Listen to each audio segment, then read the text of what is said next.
আজ এই পাপ এই অপরাধের কারণে তার অন্তরটা আল্লাহ নষ্ট করে দেয়।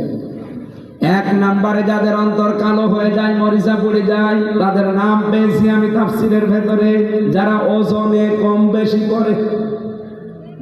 এই এলাকায় ওজন বলতে শুধুমাত্র দাড়ি পাল্লার ওজন না। উনি যে ইমামতি করে, আমি যে বক্তাগিরি করি, আমাদের ওজন আছে। ওনার ইমামতির দায়িত্ব কি? 7 দিন একাধারে এলাকার মানুষদেরকে দেখবে, ব্যক্তি, পরিবার, সমাজ, রাষ্ট্রে কি কি ঘটছে ওইগুলো উনি 7 দিন কোরআন আর হাদিস দিয়ে গবেষণা করে বয়ান তৈরি করবে। ওইটা জমার দিন সবার সামনে ডেলিভারি দেবে। কারণ উনি 7 দিনই জানিয়েছেন নেওয়ার মতো। পুরা পরিবার, সমাজ, রাষ্ট্র দেখেছেন, কোরআন হাদিসের সাথে মিলিয়েছেন। এই যা পেলেন এইগুলো তিনি ডেলিভারি দেবেন।